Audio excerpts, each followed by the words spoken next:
Hi guys, thanks for watching this video. Today we are going to take a look at my planner setup for or I should say my budget planner setup for the week of April 14th. And then we're going to do a little bit of a retrospective on the week of April 7th. So let's start by looking at last week, which was April 7th. So this was a pretty busy week for me, unexpectedly so, because I did end up going a little bit over some of my variable expenses, and so I have more expenses on my right hand side. And also, being one of the earlier weeks in the month, I had a ton of bills that came out and things like that. So that always makes for a busier week. But other than that, everything went really well. I did go over, but I didn't go over by a ton in some categories. So we're going to actually do a little bit of updating in this video. So the first thing I want to do is make sure that I update how much I spent in each of my variable categories, because I am keeping that separately, and since I did go over a little bit, I need to make some adjustments here. So I want to make sure that I put in my Publix charges, which was $11.34 and $36.89, and they are over here. I listed them over here by mistake. That's why I have a do not count on there, so that when I'm adding up my categories, I don't count those for this week, at least from this page. I will count them from this page, so I don't want to double count. So that's why I have that note there. I want to clarify. Let's see, do I have anything else that came out over here that should have been listed over here? I think that's probably it. Okay, so much better than I thought. Now let me go over how I kind of wrap up my week. I basically add up all my categories and I update my category sheet at the end of the month. So I have a monthly category sheet here at the end of the month. So I haven't done it for April 1st. I need to go back and do it for April 1st, but I'm going to show you April 7th because that's the week that I'm on. And I should do this at the end of the week, so I'm behind. Oh, sorry, I have planners dropping everywhere. I'm very much behind for April 1st.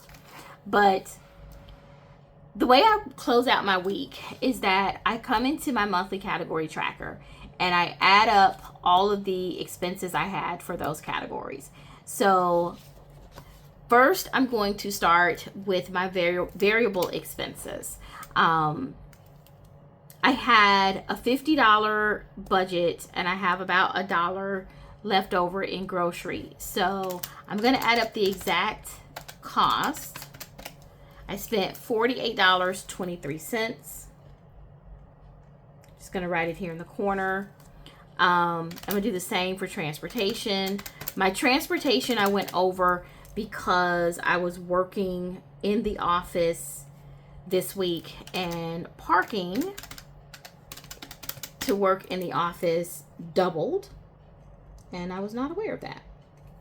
So okay, so those are the amounts that I spent out of my variable funds. So I'm just going to transfer these amounts from my weekly totals into the appropriate columns in my monthly category tracker. And like I said, it's best practice to do this at the end of the week. You can see that I haven't done it for April 1st yet. Sometimes I save it all the way to the end of the month, and that's I don't suggest doing that. It's too much work to try and get everything done during your monthly closeout. So I like to do it as I go. And I'm just kind of going from category to category, writing things down. Dining out. Okay, personal, I did 0.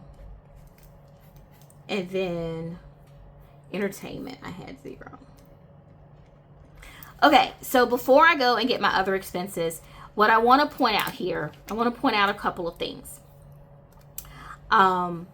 This, I think, may be the first time I've shown myself doing this on camera. In quarter 2, I changed my budget approach slightly to make sure that I'm transferring the funds into a separate variable account, because my system replicates cash envelopes. So all of these boxes kind of represent my weekly cash envelopes. And then I keep track of what I spend out of my envelopes. So that's why I'm taking the totals from these cash envelope trackers over here and not my expense sheet, because this money actually is sitting in a separate account. So this becomes a whole separate tracker for me. And I just wanted to point that out. The other thing that I want to point out is I use the color coding to help me identify my transactions when I'm keeping track of my expenses during the week. So that's why these are color coded. Yeah, so let me just go ahead and pull the expense tracker page from last week.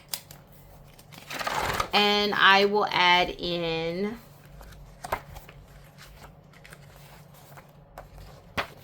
the other categories. So this is my expense tracker page, and what I'm going to do is go down my categories and add up any charges that I had per category. I'm actually going to start with the expense tracker side because I have fewer categories over here than I do over there. So, or let me rephrase that so I don't confuse you. I don't spend out of every category every week. So I tend to just go down the list of my expenses, fill those in over here first, and wherever I have blanks, meaning I didn't spend out of that category that week, I'll come in and put 0. That's the quicker process for me. So first I'm going to do bills.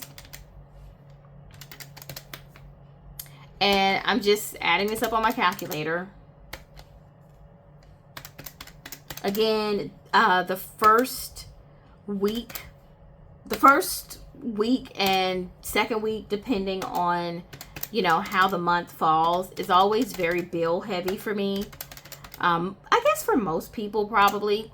So this number is really high. It was going to be higher than I want it to be. I'm doing it again because I added in some hobby charges by accident, because the color I use for hobby and the color I use for bills is very close to each other.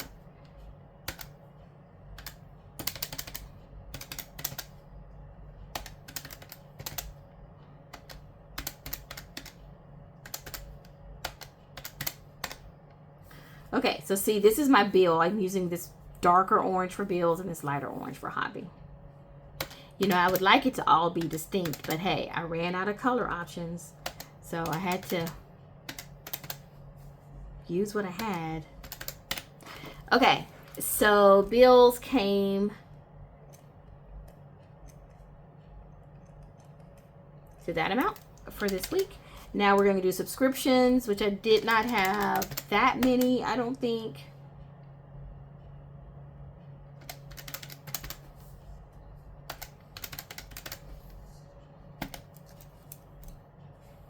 So find my subscriptions over here. So you see now why I have my do not count here, because I've already counted it on that other page, that other tracker that I had. So I didn't want to double count it. So now I'm doing home.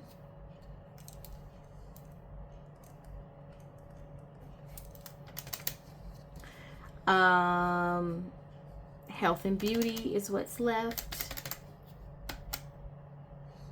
Okay, just that $8.25 in health and beauty. And then travel. This is for my vacation.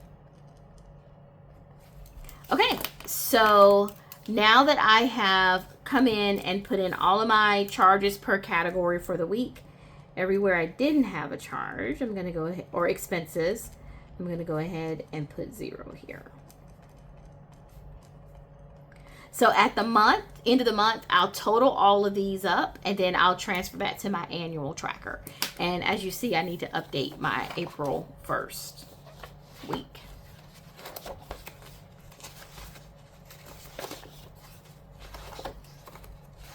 All right, so I'm just coming to put this back.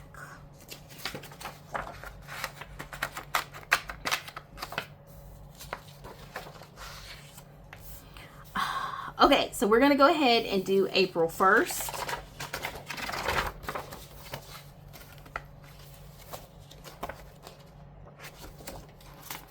Now, I did add up my variable expense envelopes, digital envelopes, so I don't have to use the calculator for those. I already did that.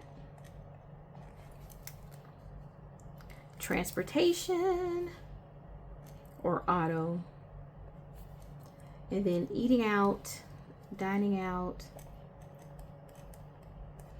personal was 0. Entertainment was 0. There we go. So now I did not have a ton of expenses the first week, a lot of hobby expenses.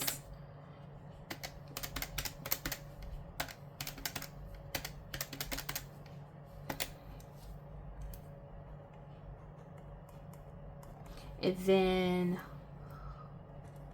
an expense for home, an expense for health and beauty. And that is it as far as what I have to track here. So I'm going to go in and put 0 everywhere else.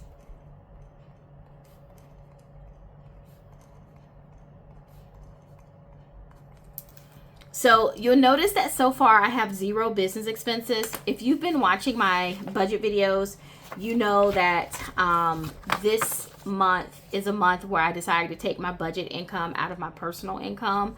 I mean, my business income out of my personal budget. And so I'm not having as many business expenses, like individual expenses. I will still do transfer into my business account because I still self-fund my business. Now, what that means is, as the month goes on, you will see me making transfers to my business account. It's just that when I separated my expenses, I noticed that most of my business expenses, my subscriptions and bills that I pay for my business, they come out the end of the month, which I thought was interesting. You know, I know I say that like I'm surprised, but I kind of am. And that's because when I was paying them before, I was just putting it all under personal, and I wasn't like making that mental connection that it's a business expense. And so it was great to go through that process and really see kind of the difference of when things come out and all that good stuff. So, okay, so that's April 7th. It was a great week, I have to say. It was a little bit tight, a little tough for me because I had this big change going on in quarter 2, and I was struggling a little bit to figure out what I need to do and when I needed to do it, but I'm working through it, and I actually really like this process a lot better. So let's take a look at the upcoming week of April 14th. So I have already gone ahead and set this up. I have set my budget categories, my variable expense categories, or my digital cash envelope amounts for this particular week. Grocery, I have $50, nothing for personal, nothing for entertainment, nothing for transportation, and I have $15 for eating out, and I have a no planning supplies, no spend target for next week. So it's kind of lean next week because I'm coming back from vacation in the middle of the week, so I don't anticipate buying a ton of groceries. I shouldn't have any transportation or personal charges. I'm coming from vacation. I shouldn't have any more entertainment charges that week. And I will probably eat out though, because probably that day that we get home, I'll probably get something to eat because I probably don't want to cook after a long road trip. So that's what this budget looks like. As far as next week and bills, I don't have a ton of bills that come out of my accounts the middle of the week. I haven't yet worked on my meal plan, but it will be something easy because I want to recover. You know how you need a vacation from the vacation? I always need a vacation from the vacation. So my meal planning next week is going to be easy, probably frozen meals. And then that is about it. So I will see you guys when I get back from vacation and I do my budget for the following week. So happy planning for the rest of April, and thank you for watching this video.